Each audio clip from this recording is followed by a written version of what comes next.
everyone, and welcome to Wellness Watch. This week's episode of Wellness Watch comes for our Season 1 recordings from our Learn It Live platform. If you have any questions, be sure to put them in the comments below, and be sure to like and subscribe to our channel so that you can find more information from the Dancing Herbalist on health, wellness, and herbal medicine as well. I hope you enjoy the class today, as we will be looking at eating raw and vegan. Hello everyone, and welcome to this week's edition of Wellness Watch. I'm Jillian Kernick, and we do have Annabelle Shiver here with us again this week. This week we're going to be focusing on talking about eating raw foods and eating vegan foods. This is something that's new to me that I'm exploring, and I hope through us talking about it today, you'll be at least interested in exploring it just to see if you can cook differently and just to learn a little bit more about your own body. For those of you who don't know me, my name is Jillian Kernick. I have a Master of Science degree in herbal medicine. I am also a nutritionist, a certified personal trainer, exercise medicine professional, both through the American College of Sports Medicine. And my personal focus when it comes to health, wellness, is really using wellness and movement-related practices to create a really fulfilling lifestyle, and then using herbs as supplemental to that to get you back into balance, rather than using herbs to treat symptoms and disease. I do run the company, The Dancing Herbalist, which focuses mostly on topical herbal products for joint and muscle pain, in addition to skin care. I have published the book, A Beginner's Guide to Wellness, that you can see a picture of here. And if you are interested in purchasing that, you can find that on Amazon.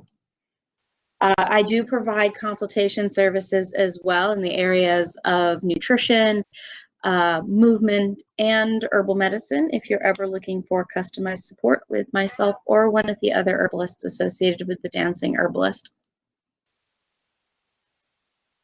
And now I do have Annabelle here as well. How are you doing, Annabelle? I'm great, thanks. You want to tell us a little bit about yourself? Oh, well, my name's Annabelle, as we've said, and I'm the author of the Conscious Canary blog. I'm a high-functioning autist and pharmaceutical injury survivor.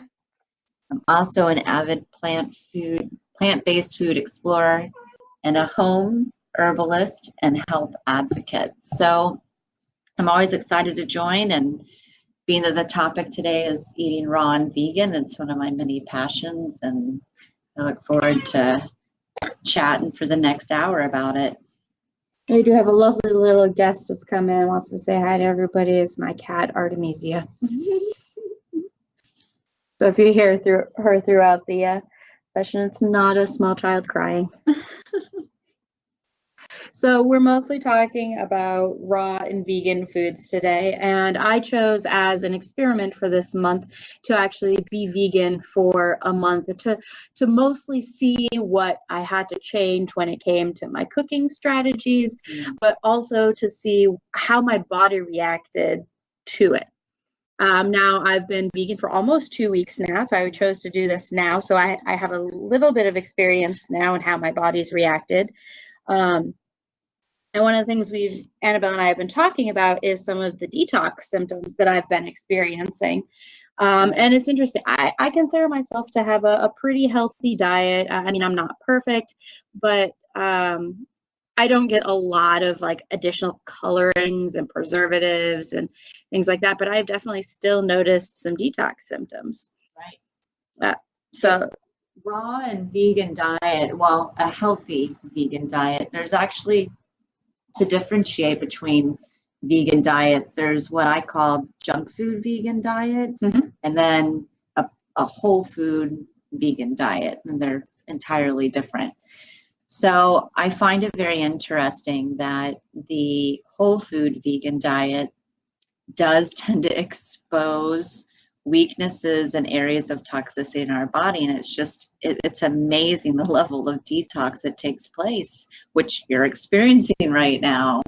Yeah, I haven't experienced much, but about 4 to 5 days in, I started getting really severe headaches, and I don't get headaches for anything. And just a quick Google search was like, yeah, this is very common right at the beginning of being vegan. And it really surprised me how soon it set in, because it was like pretty immediate. I was like, maybe by like 3-4 weeks and I would start to notice some symptoms like this.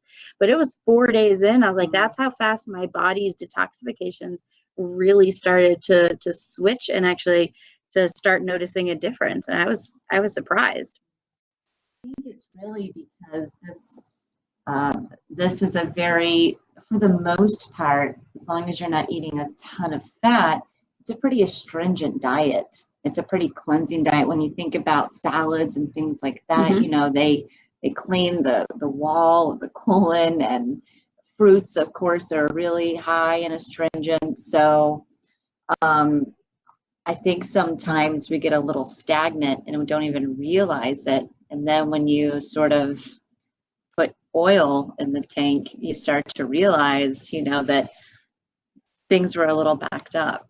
So one of the things I think that really is very challenging on the vegan diet is understanding what that means in the sense of detoxification, and that that's not a bad thing, that your body needs to do that process in order to keep the balanced state. Mhm.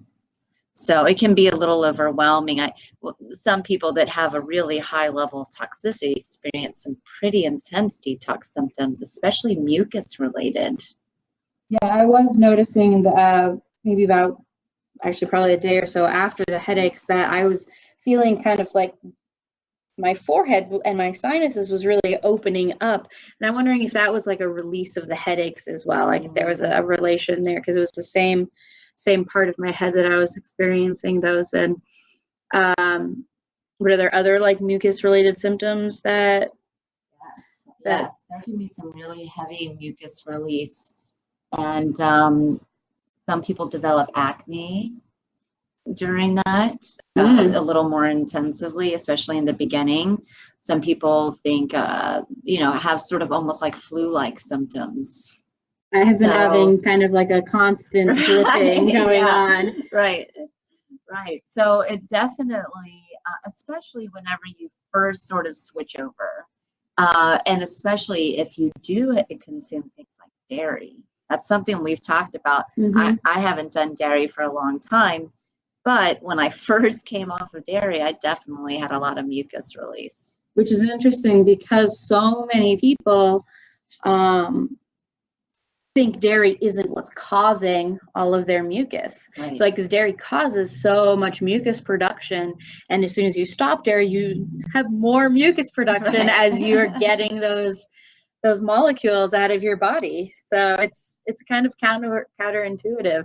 I think for people that don't want to eat raw and vegan full time, I think there's, I mean, everyone has a different method that they want to do, but I think there's definitely something to be said about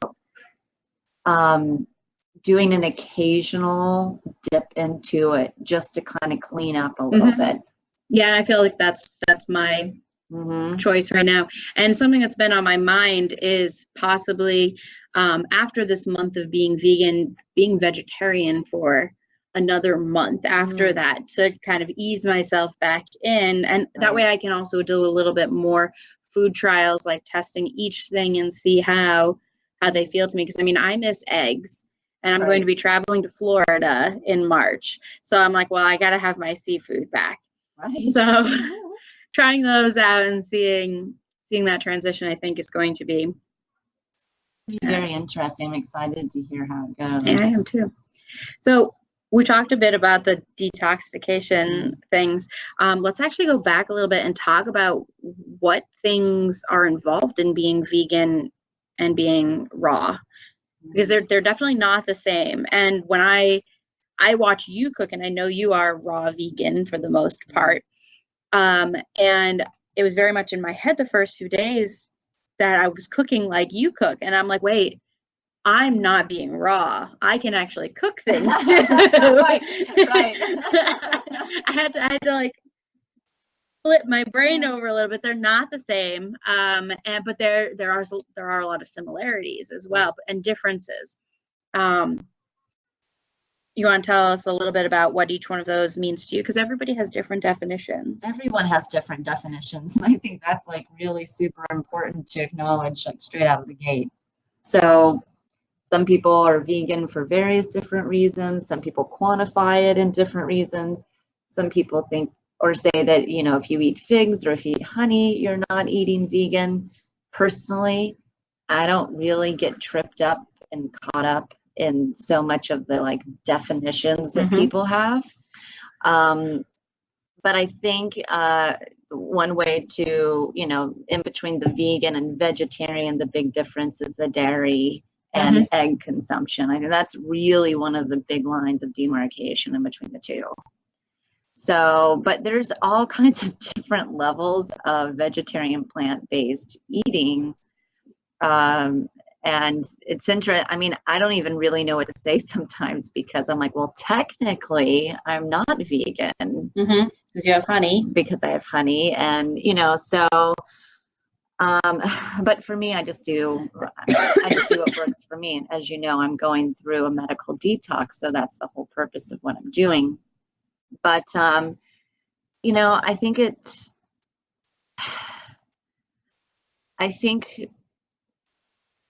plant-based is the best way I can sort of think about it. You know, if it's a plant, then I consider it vegan.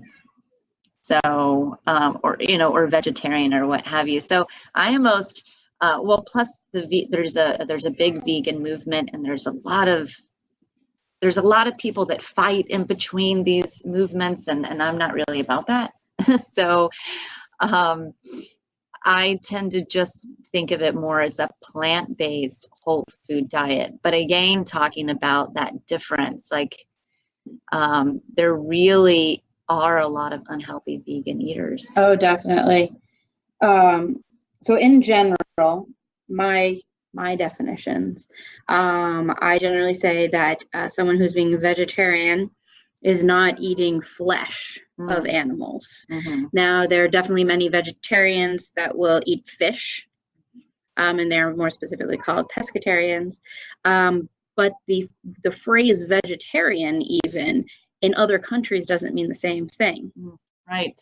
So for instance, this one I think is crazy, and I was so I take Korean classes once a week, and I was talking to my Korean teacher about this because we were trying to come up with the appropriate Korean words for vegan and vegetarian and things like this.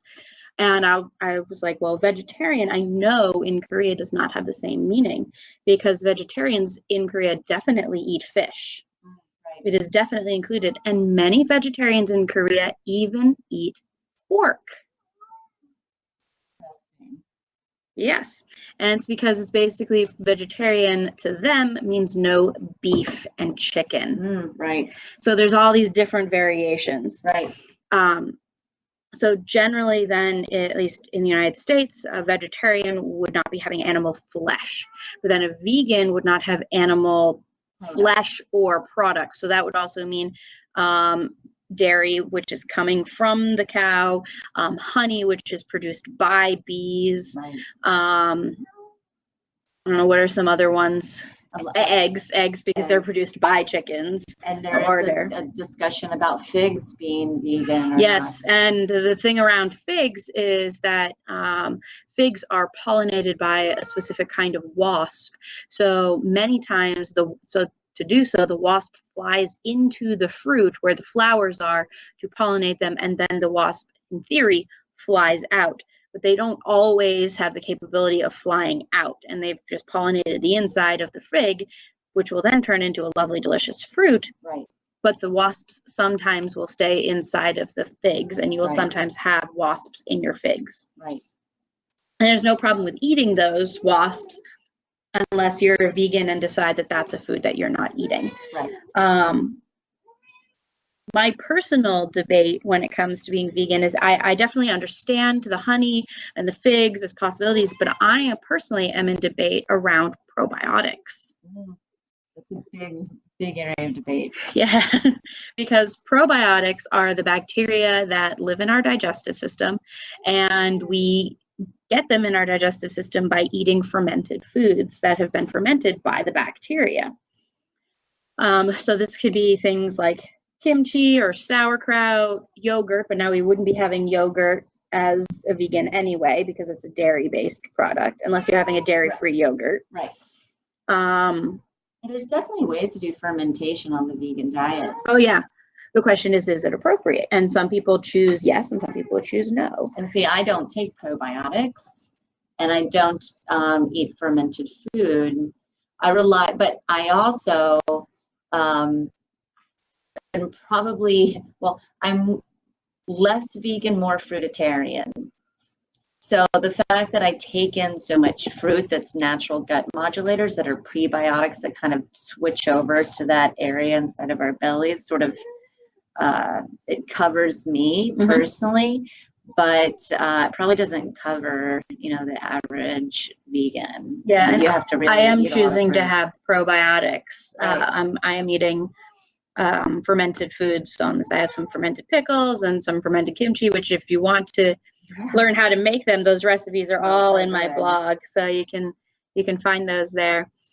And the great experiment for kombucha. Yeah, so experimenting with kombucha this month, and maybe we'll have kombucha in a week or two. I don't know yet. We'll find out. I did successfully make a kombucha SCOBY. I don't know that the kombucha SCOBY is still functioning the way it's supposed to. So we'll find out. One thing that I hear a lot about whenever it comes to people talking about going on vegan diets and things of that nature is, a lot of deficiencies and or not feeling generally well. Not getting enough nutrients, basically, from their food. So I think it's definitely a challenge. I think you have to really stay really very, very balanced. But the interesting thing to me also is that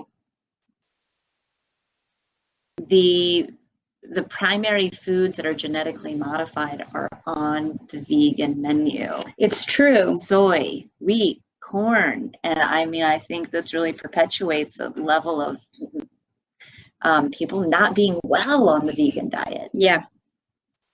I do have a friend, one other friend other than you who is vegan, and the last time I saw what she was eating, she had powdered fruits and vegetables that she would mix with her water, and that was her meals, and that she wouldn't have like solid foods, and like that itself was concerning to me. She was feeding her pets better than she was feeding herself.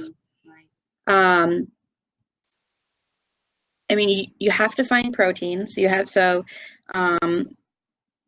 Generally, to get a complete amino acid profile being vegan, you need to have nuts and or seeds, some type of bean or pea, and then another vegetable protein. So that's going to be like your spinach that's high in protein, or another vegetable protein. You need to have at least 3, like 1 serving of each of those a day to get a full amino acid profile of proteins.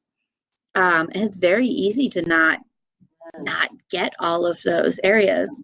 A lot of people go and get a bag of potato chips or something. I definitely, oh my gosh, whenever I first started doing, as you know, the vegetarian, plant-based, vegan diet, I could kill a bag of potato chips in a day.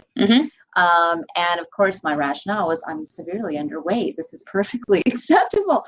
But I really wasn't doing myself any favors, No. So it's pretty interesting to me that, learning that side of it, and that, as we know, protein is built by essential amino acids and essential fatty acids. You need that combination to form protein.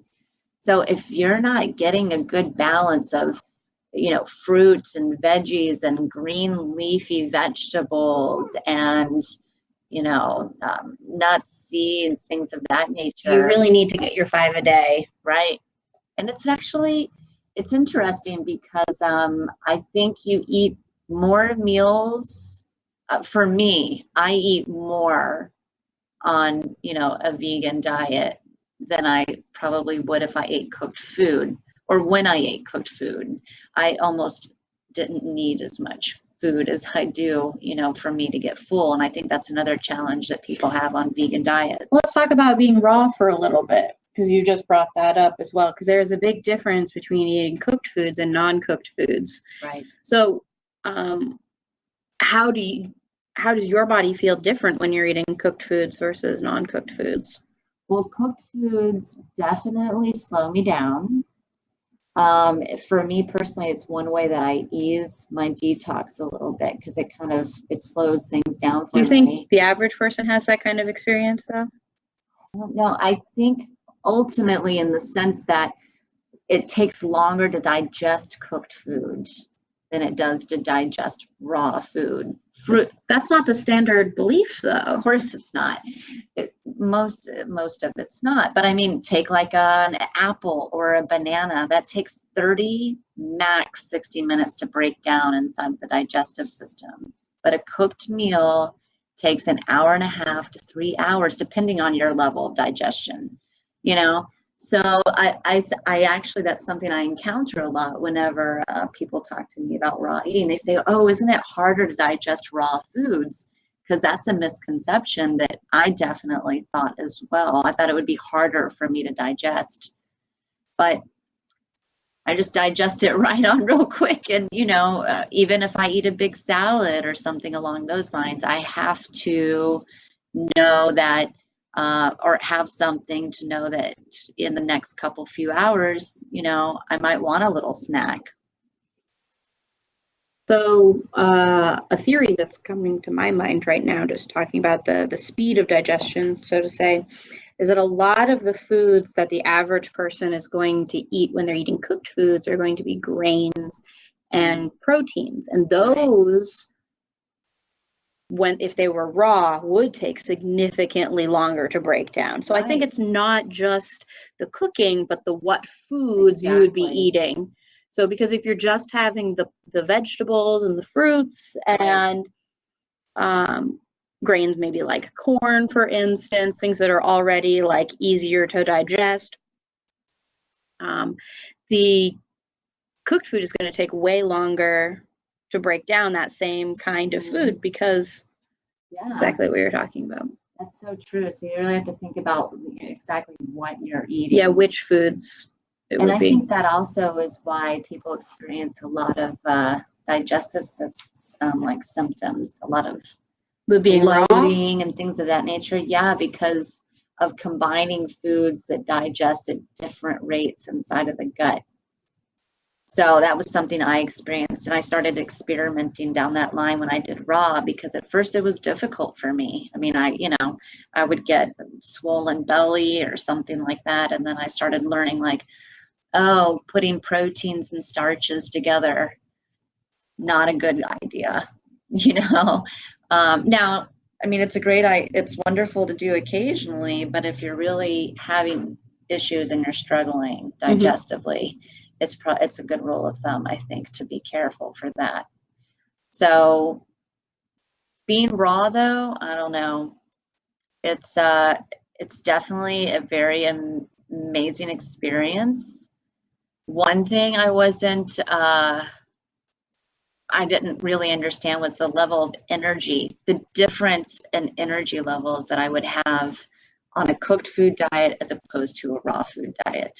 Yeah, what's been your difference in energy levels?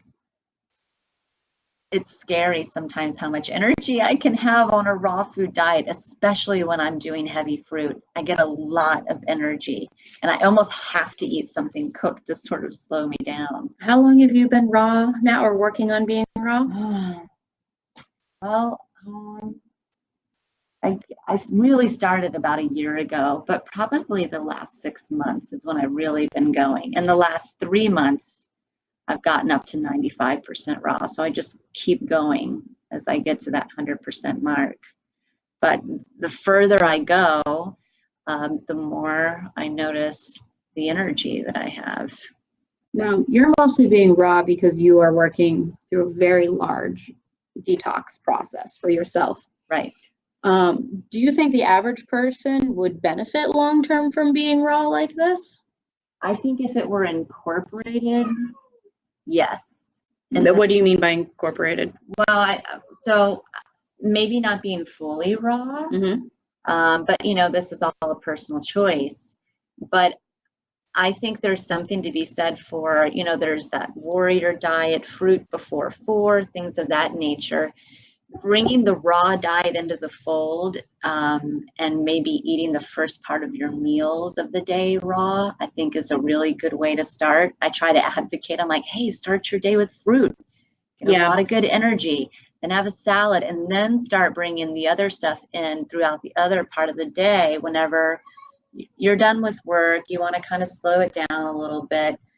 So I feel like people could do pretty well if they incorporated some raw into their world. Yeah, so maybe not always be raw for everyone, because a lot of people, when they are, especially these are the people that don't always do it the right way, or people that are vegan and raw for a long period of time, you can see it on them. They don't have that same glow anymore. I mean, people do definitely have a glow when they start to be vegan or raw, and that's just that detox process. But the longer that they are there, the less that glow is there, the longer that they're vegetarian or vegan. And I think a lot of that is because people aren't getting the nutrients long term, because we do have a store of nutrients. Now, you have been drastically lost much of your storage, so this is way more nutrients for you. Right. But for me, I definitely, I have a large amount of stored nutrients in my body. So if I was a bad vegan, I could be a bad vegan for months and months before you would start to see the bad symptoms. Absolutely. It's a cumulative effect. It really is. So that's really interesting. I think there's definitely something to that. So I think really, just like everything that it comes back to balance, you know, having balance there. But I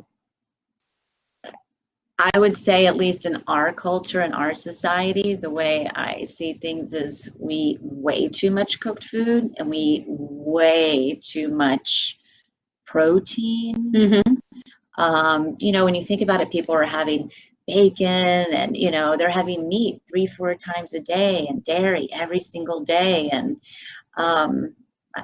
that's, you know, I think that's a pretty unhealthy approach, or at least it definitely led to me being unhealthy. I agree. I think, I definitely think there's healthy ways to eat animal proteins, and there's definitely unhealthy ways to eat animal proteins. A friend of mine from high school, I remember visiting them, and they were having a pound steak for dinner each person, and I was like, you already had half-pound steaks equivalent for lunch, kind of. And this, I'm like, that is a lot of meat.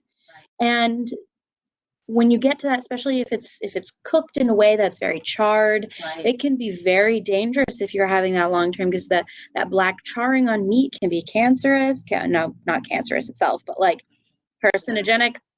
And so, I mean, meat is very inflammatory to the body as well. That's not something we've really talked about, but vegetables and fruits especially are very anti-inflammatory to the body. So for individuals that have things like arthritis symptoms or chronic pain, of a vegetarian or plant-based, like with lots of fruits and vegetables, can be really, really good for helping that pain as well. Absolutely. That's one thing I've experienced ongoing plant-based was helping the pain level, because as you know, I've at some point in time struggled to even get out of bed and go for a small walk. So it definitely, in my experience, has made a huge difference.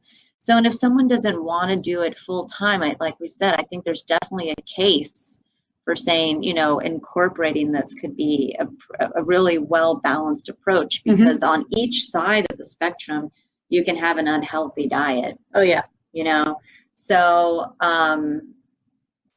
fat is another thing. You know, I don't think people get the right amount they usually get too much fat, and the wrong fats and fried fats, which just in general are not a good idea. So for me, being raw, that is one way that has really helped me. I also don't have any oil in my diet. I have lots of fat, healthy fat, but I don't have oil and I don't have cooked fat.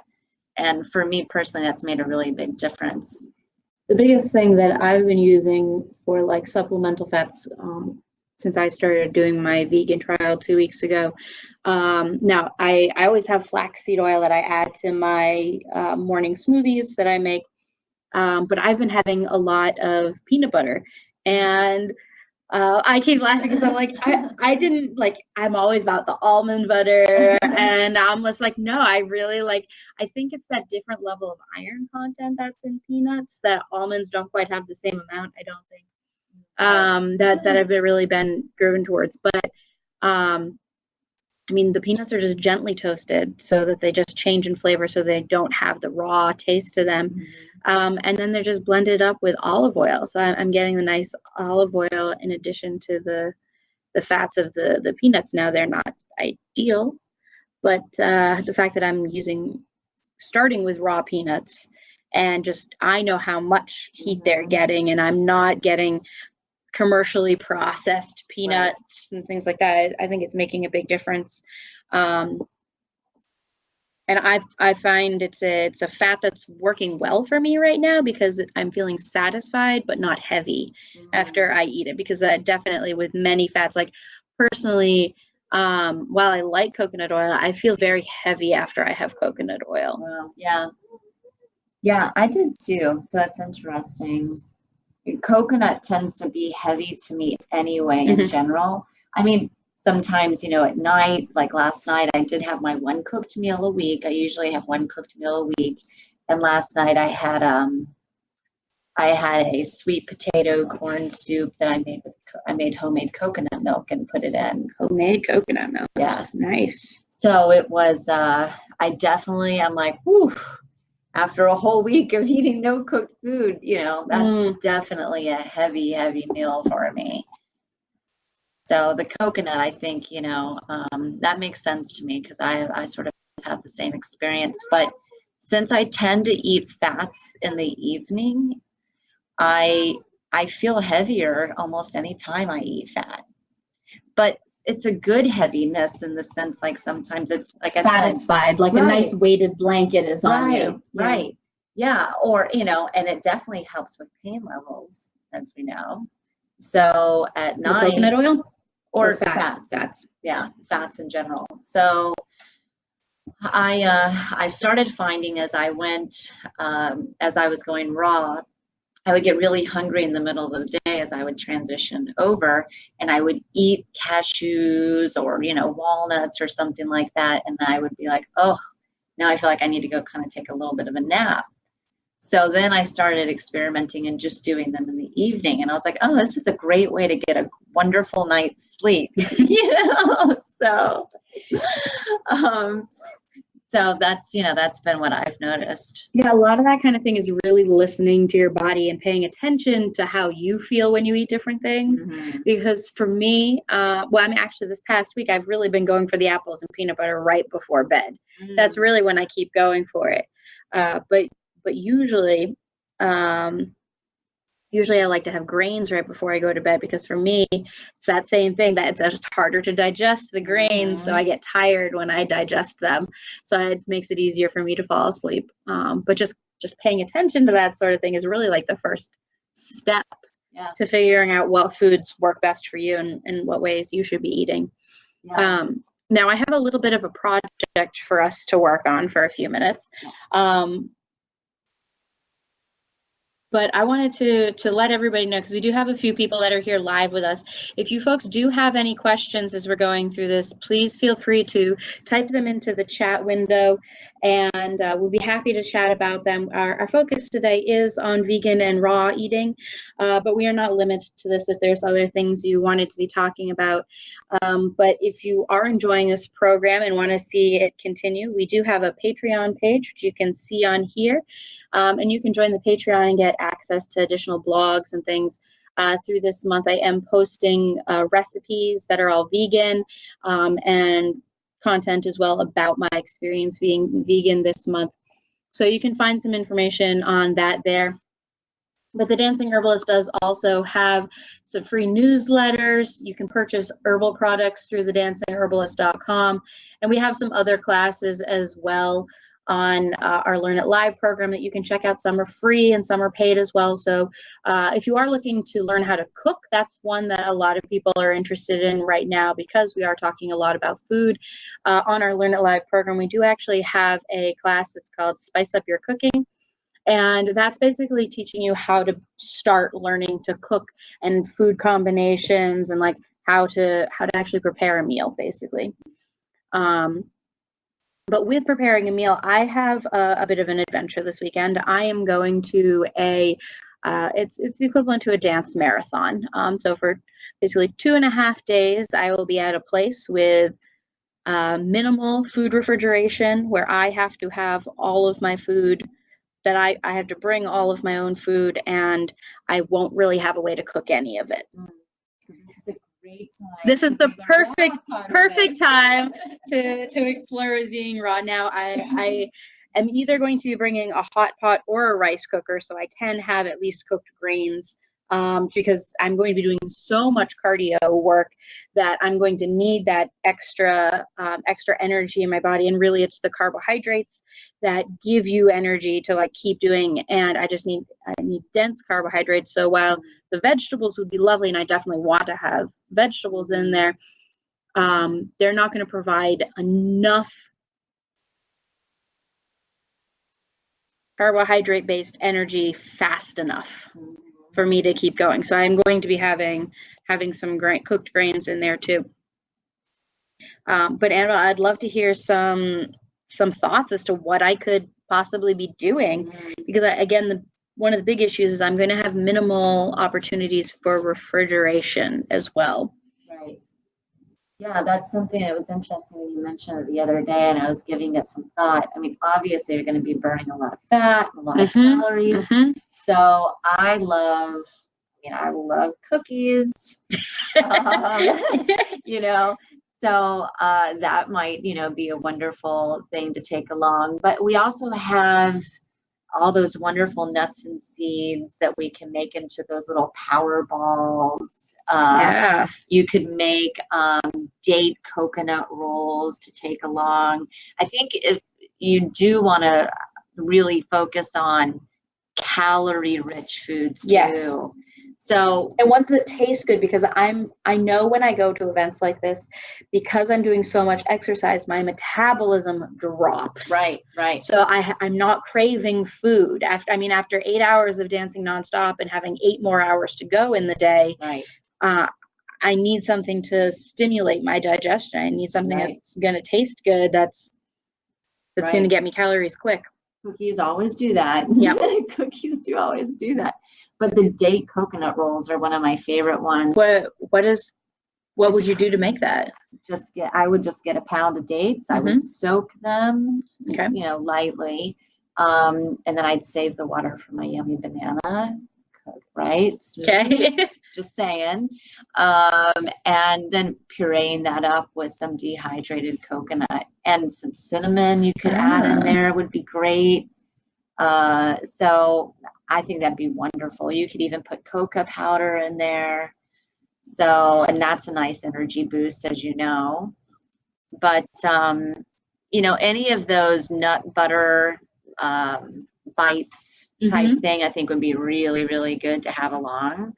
And you could preserve them with a little bit of salt and coconut and not have to refrigerate them for a couple of days. Add salt to everything. Right. I mean, you want to definitely focus on your cellular life. So sodium and sugar, the right kinds, and water. Now, when you were talking about the dates, it reminded me of a chocolate thing that I had a few weeks ago. It was a honey stuffed date coated in chocolate. Yes. Now, while I think the coating in chocolate might just take too much time, but it made me think that I could mix together honey, coconut, and sesame seeds. and stuff those in dates, because I feel like that would be a really lovely combination, because it's going to get a little bit more of the protein with the sesame seeds, and that's a different kind of fat as well. Right. And honey and sesame seeds are a very popular combination. They taste very good together.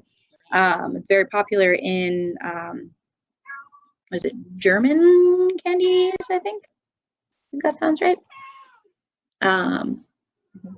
She's so vocal today. So there's a lot. What about any like vegetable options? Well, so that's an interesting thing. You know, I would say even over fruits, it's harder to feel full on vegetables. I can get more full on fruit than I can on vegetables. I think that's because of the satisfying nature of the sugars. Right. Because just as humans have evolved, we've evolved to feel safe and secure with the idea of sugar. So we feel full, like we have reached our goals. We have the calories we need to keep going versus, so sugars are all, fruits are all sugars and calories, versus vegetables are calories and nutrients. So when it comes to vegetables, my focus would be a lot of different vegetables. Like, do you remember that vegan chili that I made, the raw chili? Yeah, I was gonna have you talk about that. It had so many different vegetables in it. So as opposed to like what people would normally do, like a salad, or one of my favorites is zoodles, as you know. I love zoodles.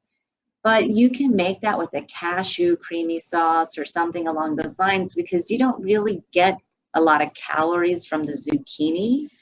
But sitting and eating a nice big bowl of zucchini noodles with the right type of sauce can fill you up really well. Yeah, the pea soup that I made, wow, that's delicious. And I haven't had a chance to post it to the Patreon blog yet, but I made a pea puree and put roasted vegetables and nuts in it, and it is absolutely delicious. I've definitely found that sauteed pecans, which I never thought I would ever saute pecans, but sauteed pecans and onions feels very satisfying, the way that meat feels satisfying to me. Mushrooms do that for me too. I did add mushrooms to that mix as well. Yeah, that looked delicious. It was really amazing. And I was considering making more of that and bringing it, because I could then refrigerate just the soup portion and then cook rice and put it on top of rice. So I think when you come over next, we need to do a few experiments so you can post those recipes, and that vegan chili. We should try that. Yeah, we can do that. But one of the vegetables that I would incorporate in, just specifically because you're going to be doing a lot of dancing over those couple of days, obviously you're going to be experiencing some pain. I mean, that's definitely going to go along with it. It's going to be a lot of exercise. So do you remember the raw pad thai that I did that was made with the cabbage? Yeah. I feel like if it were me going into a situation that I knew would bring an elevated level of pain, I would be sure to incorporate cruciferous vegetables because they're natural suppressants with their high sulfur content. So that would be one vegetable during this dance marathon that I would turn to. Cabbage, I think, is probably one of the easiest ones. The first thought that came to my mind when you said that is putting cauliflower into that cashew sauce. Yes, I love cauliflower cashew sauce. That's actually how I make the raw Alfredo. You could add a lot of different herbs in there, some lemon juice, and you could have a nice Alfredo, raw Alfredo type pasta. But a lot of people do raw sweet potatoes spiralized. There's carrots you can do spiralized. Of course, like any of the squashes or cucumbers. Once a vegetable has been spiralized, how do you feel it needs to be refrigerated or not refrigerated? It just depends on the vegetable and depends on the sauce. Well, so I would assume I would refrigerate my sauce regardless. But what vegetables do you feel as though if they're spiralized, need to be refrigerated or not refrigerated? I think the only one that may hold up well without refrigeration would be zucchini. Okay. That would be the best one without much refrigeration. But after you spiralize it, it pretty well needs to be refrigerated. Yeah. but you can extend the life of it, you know, like if you know, one Maybe of these, soak it in lemon juice. Yeah. and salt, lemon juice and salt. What is it? Kind of like a lacto fermentation in a sense. But you know, and then if you were to make the tomato sauce that I make, the raw tomato sauce that I make has salt and dates in it, which are naturally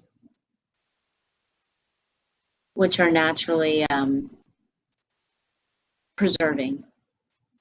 So I put dates into my tomato sauce, salt into my tomato sauce. Then you can have cayenne pepper and things of that nature, and that'll give you a little bit of shelf life. Yeah. I mean, at least over the 24, 36-hour period, I wouldn't be worried about it. Plus, fermentation isn't the enemy in that sense. So, well, maybe by the end of the weekend, too many fermented foods might be my enemy. Yeah, definitely. Yeah. But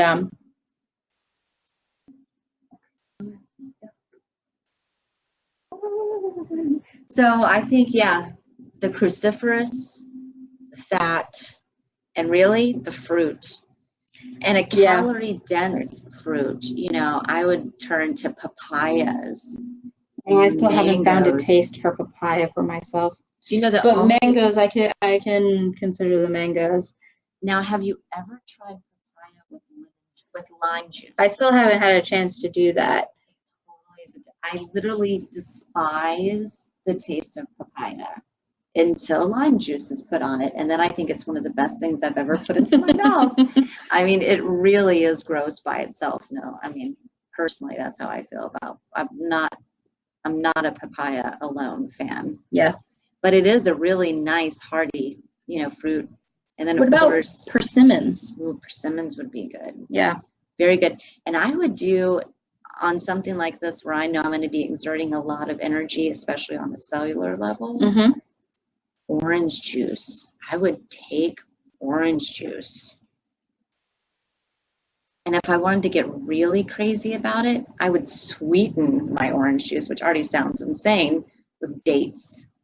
See, my first thought was to add salt to the orange juice. Yeah, I actually did a date. I made a homemade date sweetened orange juice, and it was amazing.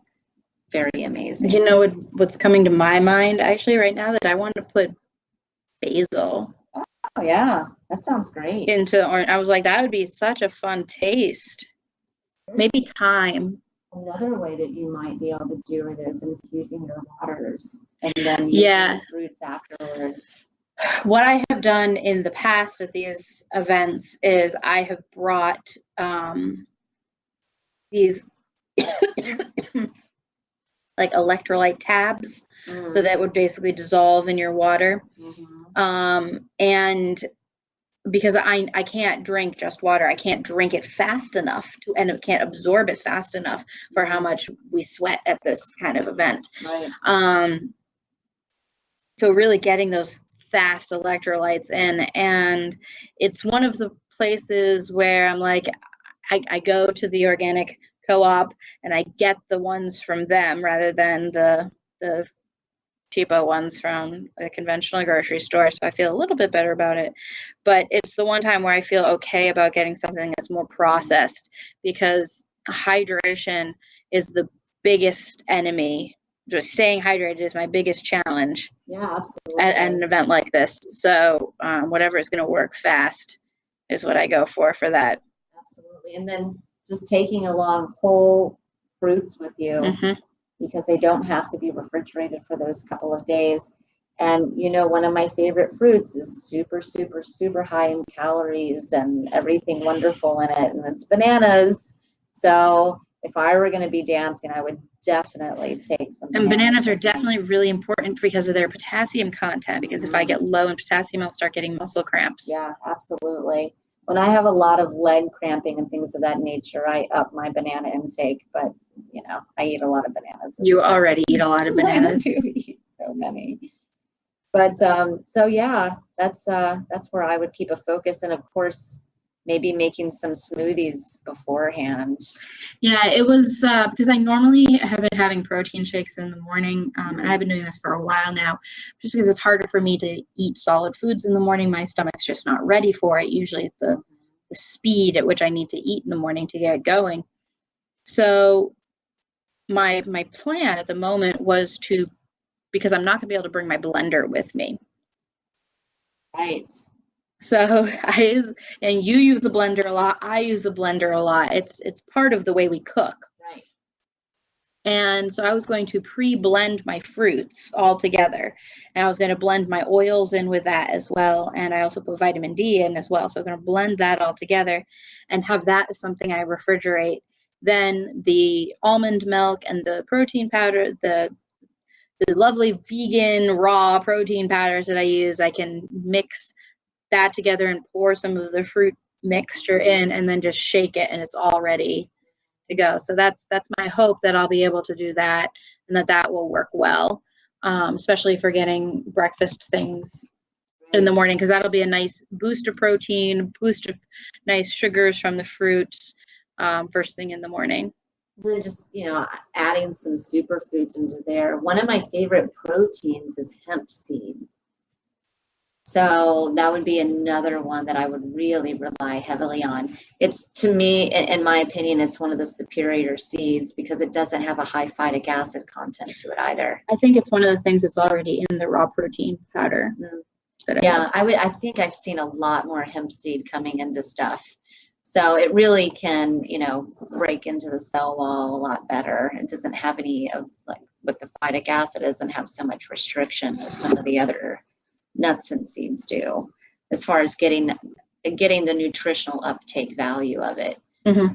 So I sometimes, when I'm in a pinch and I'm in a situation like that and I, need a snack to take along with me that I can't cook, I'll just get a combination of hemp seeds and I'll put some pink Himalayan sea salt and cayenne in there. I'll have some honey. And I'll just mix all that up together and eat it. And it'll keep me full for 3 or 4 hours. I mean, it wouldn't keep you full for that because you're going to be burning stuff quickly. No, but that sounds like a really good combination to have after dancing, mostly just to kind of refill those electrolytes. You are currently the only person in this conference. So, yeah. I think that's going to be lots. You'll be fine. I definitely think so, yeah. So it's interesting, you can eat plant-based and you can go and do things and you can, eat raw. Mm-hmm. So, and in some cases, there's a purpose for it. I mean, I was even thinking about when I wanted to start hiking again and things like that. Yeah, we are going to be talking about winter exercise next week in our session, because we are going to be wrapping up now. So what are you thinking about doing for exercise for winter? I want to get back to dancing. That's my main thing. Nice. But I was also getting more involved in some martial art techniques, getting into Tai Chi and a few of those more meditative. You're also talking about yin yoga. Yin yoga, yes. Yeah. Which is one of my new favorite things. I'm going to be going to my second class tomorrow. Excellent. Yeah. So we'll be talking about some of those next week, as well as some of the more exuberant kinds of exercise that I go through. But thank you all for coming and joining us this week. If you have any other questions when we are not live, feel free to come over to the Dancing Herbalists Herbies Facebook chat group, and we'll be happy to chat with you there. But thank you so much for coming today, Annabelle. Thanks. Look forward to chatting with you next week. Yeah, me too. Okay, have a great day, everyone.